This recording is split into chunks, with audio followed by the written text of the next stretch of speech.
For today's episode, Dean Martin, GM and Director of Sales at Bolt Group, sits down with Kate Cooper, CEO of OKX Australia.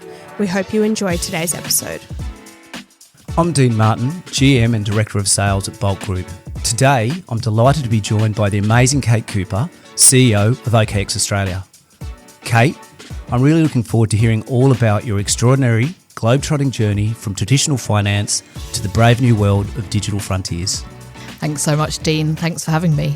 So, Kate, it's coming up to a decade since you moved from the UK and just over 6 months since you started as CEO of OKX Australia. Can you take us through the key milestones in that journey?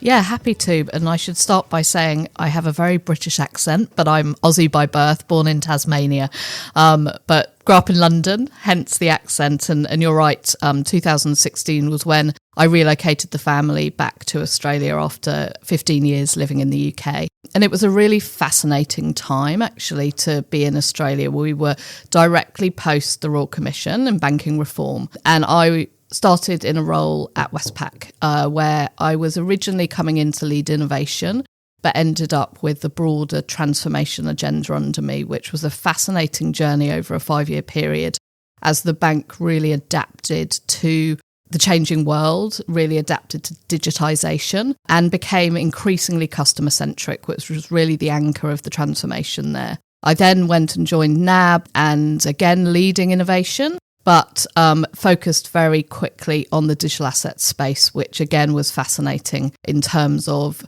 the extent to which the bank was willing to consider different forms of technology and different forms of financial systems, actually.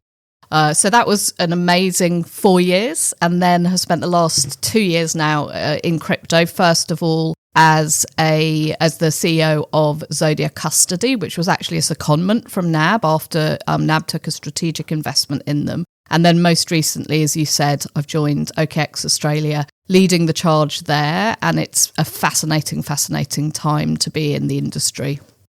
Wow. So, I mean, the key theme I'm picking up on there is this transition from a traditional banker to, the digital finance and digital industry. Do you want to talk to us a little bit more about what made you decide to make that change? Yeah, listen, my career's been varied, and I won't go into my history prior to my time in Australia, but there's always been a golden thread, and the golden thread has been being a change maker. And I've always been at the frontier of technology development. So, for example, back in 2007, 2008, I was the first head of social media for the UK government. And that was when Web 2 was brand new. Government was trying to get its head around transparency and the amount of transparency that was emerging out of Web 2. And so really what I've sought to do is always be on that cutting edge. I really enjoy working through the ambiguity and helping especially large institutions and individuals on that journey. How do you navigate that edge, especially that technology-driven edge? And, that for me is where the excitement exists. I enjoy being an agent of change, but I hope always change for the better. So, look, I want to pick up on, you've had time in other continents in the UK and Australia. You landed here in 2016. What did the finance and FinTech landscape look like to you? And has that perspective shifted? I think Australia has always been very strong from a financial services perspective. We obviously have a really strong local financial services ecosystem. But at the time when I moved over here, given I moved from Europe and I'd been doing some finance projects across Europe, it was definitely a sense that the banking system itself was a year or two behind the innovations that I was seeing, for example, in London. What definitely wasn't behind, though, was consumer appetite and Australians wanting to have, effective, efficient banking rails and seeking new ways to achieve that, which is, I think, one of the reasons why Australia has become one of the most highest crypto adoption rates in the world, because Australian consumers are always looking for better and what's next. But the banking system has absolutely come a long way over those last 10 years. We've seen big movements from not just the big banks, but more importantly, a really vibrant FinTech community. And it's something that I've been involved in for the last 10 years. Reinventure was part of the Westpac portfolio at the time when I was leading innovation there, and obviously has been a key investor in the FinTech ecosystem. And I think that's been really important to have Australia punch actually above our weight in FinTech over those 10 years and lead the way. And I think, innovations like, for example, Afterpay are a really good example of taking something that was created in Australia and has been shipped globally now. So it's definitely an exciting place to be. What I love about Australia is the innovation is grounded. It's not about hype. Aussies are very practical individuals, and so it's not about the next shiny thing. It's about actually how do we solve real problems with the latest technology. And so for me, that's one of the exciting things about Australia as an innovation nation. So I think that's a really interesting point. Do you think that drive for innovation, I mean, you said at the start that Australians are earlier adopters of technology. Are we seeing the consumers help to drive that change? I mean, you mentioned that the banking is catching up. So which one do you think is causal? Is that a fertile dynamic for this industry? I think it's definitely a fertile dynamic. I think you've got a number of different moving parts at play. You've got Australians being curious and open to new opportunities and new ways of doing things. You've got a very kind of vibrant technology scene, and Australians are generally very technology enabled and able to work with new technologies. But you've also got the generational shift that's taking place. And we've talked a lot over the last year about the rise of the millennial generation and the subsequent generations that are following, including my children. And the change we see in the way that they interact with digital technology is utterly extraordinary. I think about my son who's 13 and the way in which he is able to interact with new apps, new games without a second thought and completely natively. And I think the challenge for all of us, but in particular the traditional finance sector, is how do we adapt in order to support for what is an increasing pace of change. I always like to say the pace of change will never be this slow again. It's just increasing. And so we have to, in all walks of life, be able to adapt to that. Thank you. That's a really good segue. Let's talk about digital money. CBDCs, stablecoin, tokenised deposits. These are all hot topics. How do you see them reshaping the future of banking and finance in Australia? I think they've taken their time to come to fruition and maturity. And I think Australia remains a little bit behind the rest of the world. I think we're seeing much more advanced moves, especially in the States since the election of Trump. And we're seeing certainly 2024 was called the year of stablecoins, as stablecoins very much came into the fore. They're foundational, not just about crypto. This is about the financial system and about the movement of money, and in particular the movement of value. And certainly we're anticipating that there'll be some Australia-specific stablecoins that will be entering the market. There already are some in the market. In addition, we've seen the Reserve Bank of Australia through Project Acacia explore central bank digital currencies. And I think from a consumer perspective, when there's an understanding of the efficiency and the effectiveness they drive, in particular in use cases like cross-border payments, I think there'll be a real interest in looking at ways to integrate that into our everyday lives as well as in our institutions. I think I really like your point about, the change in the US and I guess in our region we see other governments perhaps more supportive of this change. Do you think the regulator and the Australian government need to play a bigger role in this space? Is that something that you've got some views on? I think that we have been, as an industry, seeking fit-for-purpose legislation from the government, certainly for at least 2 or 3 years. As an industry, we've been welcoming of those guardrails and of safekeeping of consumers. And it's been slow, and we're definitely lagging behind some other jurisdictions, like, for example, Dubai and Singapore, which are really leading the way and becoming global hubs for digital innovation and digital finance innovation. And I think that's a missed opportunity for Australia. We recently worked with DECA and the DFCRC to look at quantifying what could be the opportunity for Australia if we were to adopt fit-for-purpose regulation, but also put in place the institutional rails that would enable us to benefit from this technology. And the initial findings from that research have indicated that a possible productivity gain of $19 billion, or equivalent to 1% of Australia's GDP could be unlocked if we get the digital finance activity right. So I think, and that's per annum, 19 billion per annum. So I think the government now has everything it needs in order to understand the economic potential of this section. And certainly the indications are they're ready to act. That is a big number, and it's something should get the attention of government regulators and the general population. But which sectors do you see benefiting the most from that? What does the research tell us? So the research is only part way through. The full research will be released by the DFCRC in November. The main area that they focused on in this initial, large number was around cross-border payments and FX. And that's definitely one of the use cases that we're seeing digital money perform a very valuable role. Obviously, from an institutional perspective, there are huge flows across borders of currencies. But even if you think about me as a consumer, I had to send $2,000 over to the UK last week. And I had to log into my bank account. I had to put in a whole load of numbers that I didn't easily have access to. It wasn't just a simple bank account. It cost me $80 and the money didn't arrive in the receiving bank account for 4 days. And so the opportunity is that happens almost for the cost of an SMS, and it happens in near real time. And so I am not missing out on the upside of that $2,000 in the 4-day transmission that it takes. And I think if you think about all those micro use cases, you can start to see where a $19 billion productivity uplift might come from.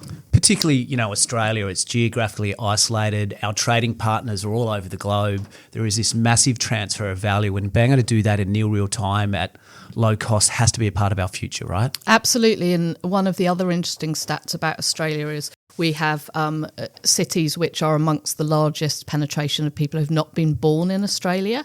So we're, a hugely migration-driven nation. I believe in Sydney. Indeed, Dean's pointing at both me and him because we're both part of that diaspora, really. I believe in Sydney, 37% of people were not born in Australia. And so you think about the connectivity that we have as a nation to the world and the friction that all of us who want to send money around the world for various reasons we have to find a better way to do that. And of course, blockchain technology, and actually OKX is planning and intending to solve for this problem. It's this one is just one of those obvious ones that seems like it needs to happen, and all the pieces are finally lining up. But look, you've had a front row seat to the evolution of digital finance. Are there signals or ripple effects emerging from crypto, which others, particularly those outside industry, might not yet be seeing clearly? I think this goes back to my point about Australians being grounded, not driven by hype, because one of the biggest things in the hype cycle at the moment is AI. And actually, for me, one of the strongest signals that we're seeing globally is the convergence of technology. So I don't think it's acceptable anymore to just think about technology in a silo. So, for example, in my case, just talk about blockchain technology. We have to think about how we blend those different technologies to solve problems that haven't been solved up until now, to reduce friction that hasn't been resolved up until now, and to deliver better experiences overall. And so for me, you've got blockchain bringing trust and transparency, you've got AI bringing intelligence and scale. And if you think about them together, they really enable trust minimized decision-making and decision-making at speed. And for me, that's the opportunity. We're seeing a redesign of digital systems overall. It's not just about finance, it's about identity verification, it's about compliance, it's even about governance and making sure that fit-for-purpose governance underpins the financial system. There's a lot in that. I might sort of broaden the frame a bit. Do you think that banking, financial services and crypto native platforms are on a path to coexist, or are we headed for a showdown? You're listening to the FinTech Australia podcast. This season is sponsored by Vanta. Vanta is the leading trust management platform, helping fintech businesses get compliant fast for frameworks like CPS 234, SOC 2, ISO 27001, and more. Vanta's AI and automation power everything, from evidence collection and continuous monitoring to security reviews and vendor risk, whether you're starting up or scaling. Well, I've been on both sides of the journey, and certainly if I think about my time at National Australia Bank, there was a lot of defensiveness because DeFi has been fairly kind of anti the traditional system in its ideology.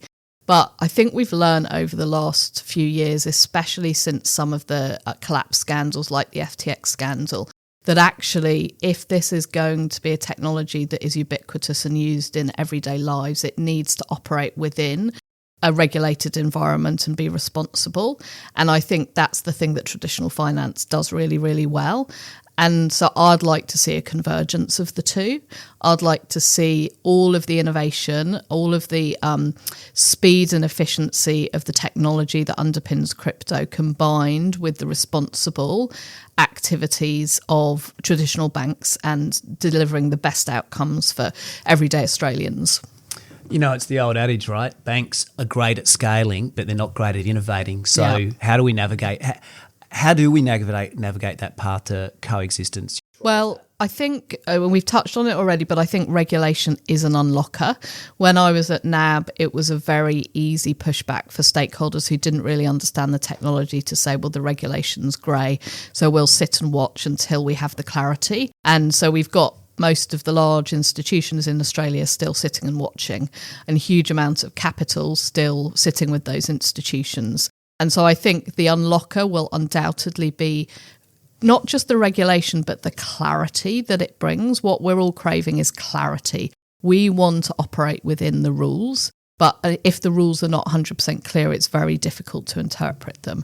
So for me, clear regulation introduced this year or early next year will be an unlocker of institutional adoption.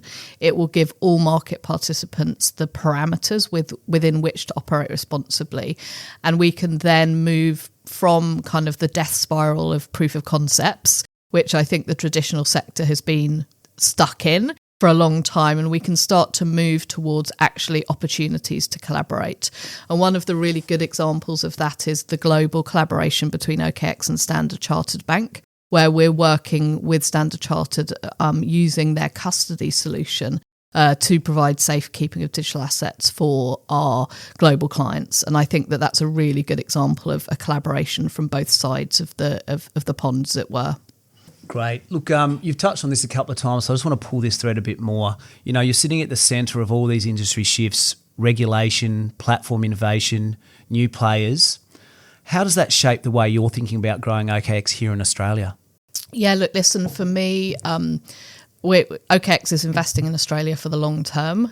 We haven't just got like a token person on the ground. We've got a team of 30 sitting in an office in Sydney.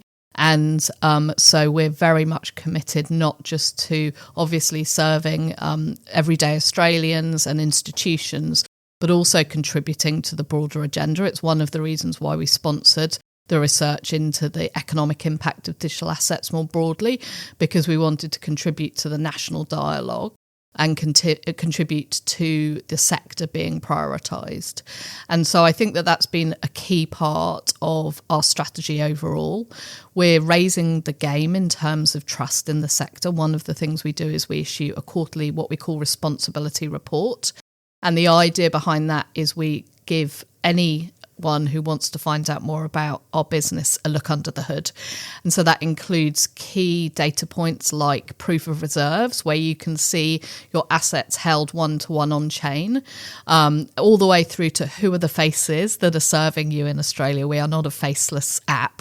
We actually have, people who are representing and serving, customers every day. And so I think that's been a really useful tool to both look under the hood of our business, but also raise standards in the industry overall. Partly I'm hoping that this is a call to action to say other players also operate with the same level of transparency, which I think is really, really important if we're going to, as a sector, be participating as an adult in the room.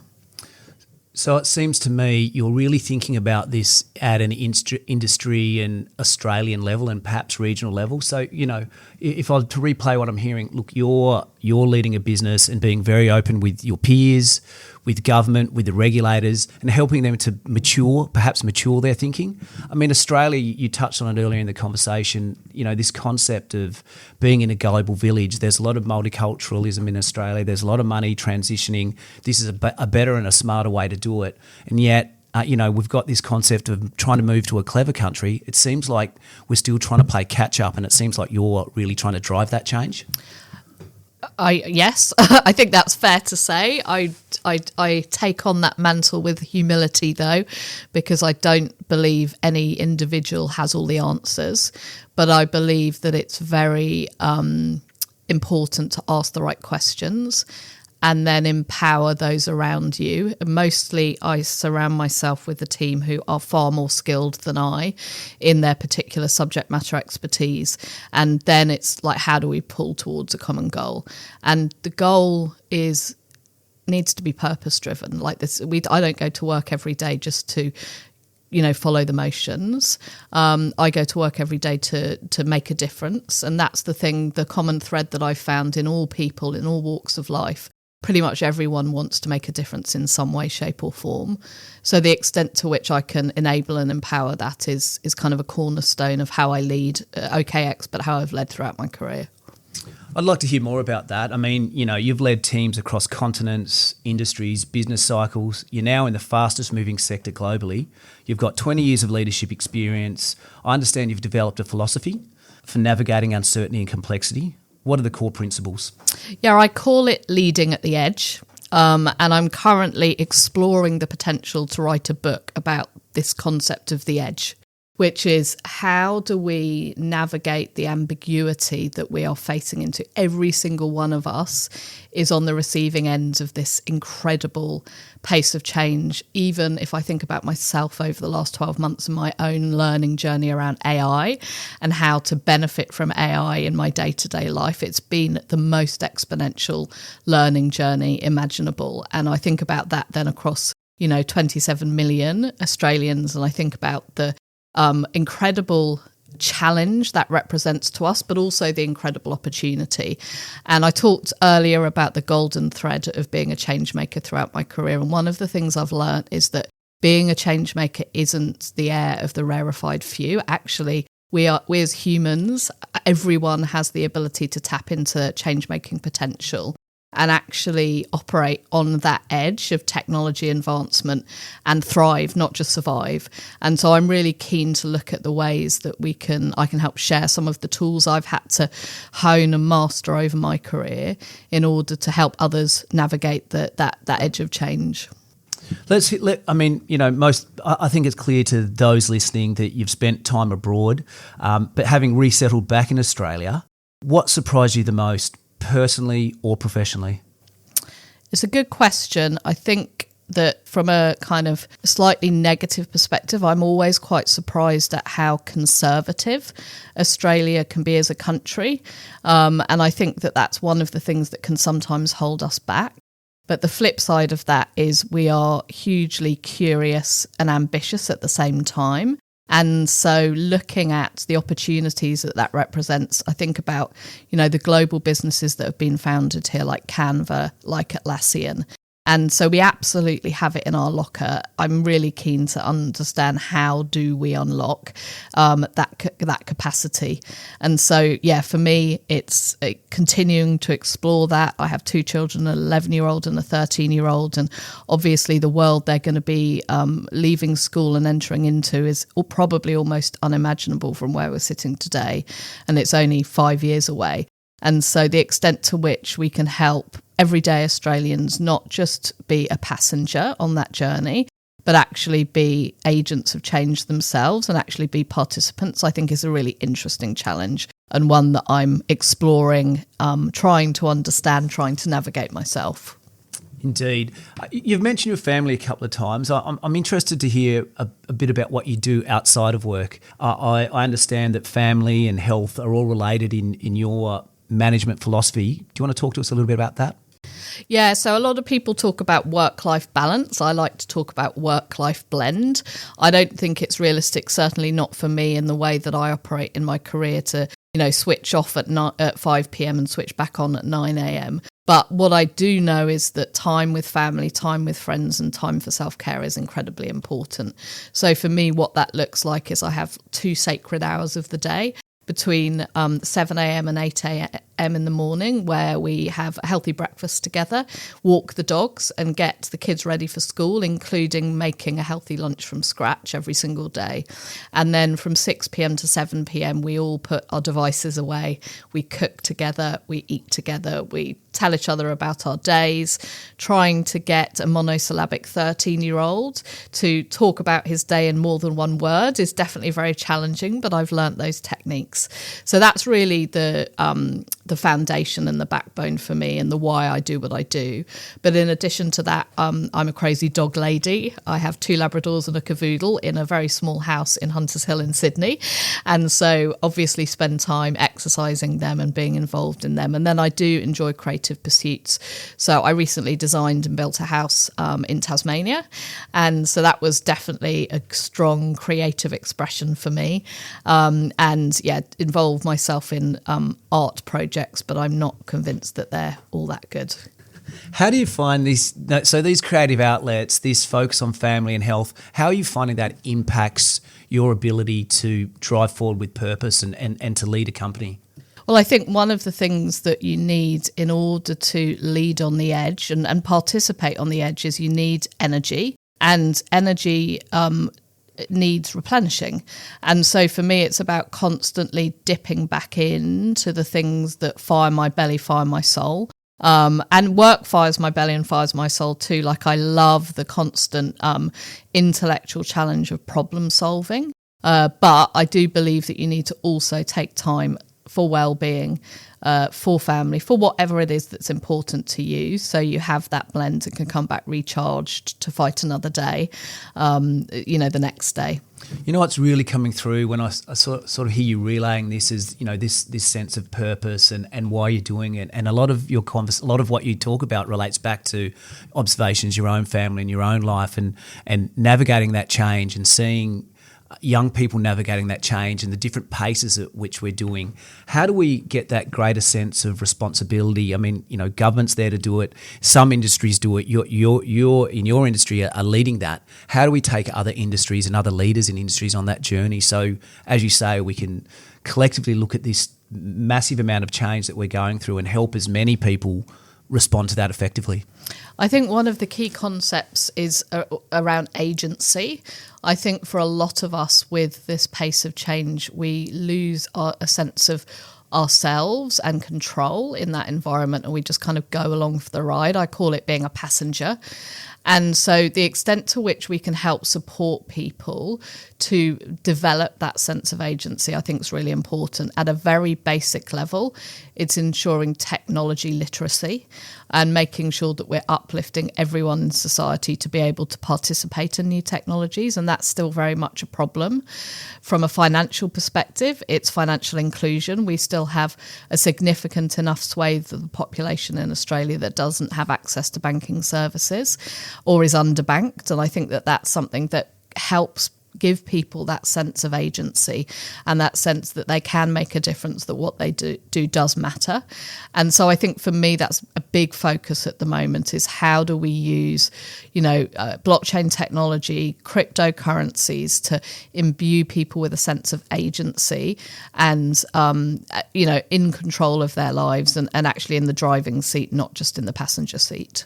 Dare I say it, it's one of the founding principles of this decentralized ledger, right? Like this sense of empowerment, and it sounds like something that you've really got on board with. I mean, in Australia, we talk about the digital divide, but fundamentally changing the way that we move money can be a really powerful force, and obviously you see that. How do you, apart from all the things that you're doing in your professional life, in your personal life, how does that play out? Is this a barbecue conversation with friends? How does it manifest in that part of your life? I'm very sad to say it is a barbecue conversation with friends, not from a financial advice perspective, because that's not the business I'm in, but much more from how do I enable and empower them to be able to use the technologies to do what they want to achieve. The topic at the moment that keeps coming towards me is self-managed super funds. And again, if we go back to that idea of agency, like what is the thing that connects all self-managed super fund trustees? It's the desire to be in control of how their future retirement savings are invested. And so I think that that's a really interesting sense of, ability to empower. What is 25% of Australia's future wealth is held in self-managed super funds, and is for me an indication of the extent to which Australians really do want to be masters of their own destiny, not just along for the ride. And so that's an area that's coming up a lot in the topics of conversation. It feels like an idea or a concept whose moment has arrived. You talk about addressing the digital divide, people having control of their own future. Digital currencies at its core philosophy is all about that. So, why is it now that you're seeing that growth and that interest in this space? I think the access and the democratic access to investment opportunities has underpinned a lot of the appetite, in particular of everyday Australians. One of the things now that you have the opportunity to do is invest in asset classes that were only available to institutions or only available to sophisticated investors. And so I think the opportunity to, think about diversification of your portfolio has never been greater. And we're seeing the appetite in droves in everyday Australians. I mean, the numbers vary, but it's certainly indicative numbers suggest between 30 to 35% of Australians have owned crypto or currently own crypto. And so I think that's a good indication of the appetite that Australians have to be masters of their own destiny. As Australians, and we've touched on this, it feels like we're playing catch up a bit. Do you think we will catch up? And what does it look like when we do catch up? You sort of, the research has shown us that $19 billion annually can be unlocked for the Australian economy. How do we get there faster? So I think everyday Australians are already there. I think it's the systems that underpin it that are playing catch up. I think that's the technology systems. I've talked about the regulatory environment. So those are really what we need is a systemic shift in both the technology that underpins the banking infrastructure, but also the regulatory environment. And I think those two things are the key enablers of what Australians are pulling for and asking for, which is agency, autonomy and choice in how they manage transfer of value. Particularly in a world of uncertainty, ambiguity and complexity. Indeed, absolutely, Dean. Hey, Dean, so you've asked me some big questions about change, risk and opportunity. Is it okay if I flip the script for a second and ask you something? Please. So tell me about Bulk Group and how you're preparing for the future of finance. What does resilience look like to you? Thanks, Kate. That's a great question. Let me answer it with 3 key points: technology, security and data. As a FinTech focused on solving banking and payment problems, we heavily invest in technology. Central to everything we do is security and keeping money safe. As experienced bankers, we know that trust has to be at the heart of everything we do in every business. But we're really obsessed about data, about knowing our customers and really doubling down there. So, we're continuously applying and refining the latest tools, not to use the cliches, but AI, machine learning, telemetry and third-party data. We invest in anything that we think will help keep money safe and secure and that removes friction. For example, our transaction monitoring system aggregates traditional transactional payment data across all rails, augments with elements like IP address, device ID, demographic details, and we even leverage open banking and consumer data rights. So I guess you could say our business is obsessed about using data and about knowing our customers And the balance that we have to get right, and we're continuously focusing on as well, what's the right amount of friction? Because people expect that both of our businesses will keep their money safe in complex, dynamic situations. So there needs to be some friction, right? So we're always looking about, well, how can we use the data? There's a lot of data available. We're in the information age. So we try and collect as much of that as possible and use clever systems and processes to really, get that balance right, which is to say, let's keep the money safe. Let's remove the friction that doesn't need to be there, but let's have the right amount of friction so everybody knows that we're serious about keeping the money safe. It sounds just like exactly the theme I talked about earlier, which is the conversion of different technologies and using those for the best possible outcome for the customer and also the system, actually. So from a systems perspective, what are your reflections on the state of play in the Australian system and kind of what next looks like? Well, that's a great question. Look, we talk about this two-speed economy, and you've touched on it as well. I think the Australian traditional banking system has caught up a lot, and I think that's largely been driven by consumer demand.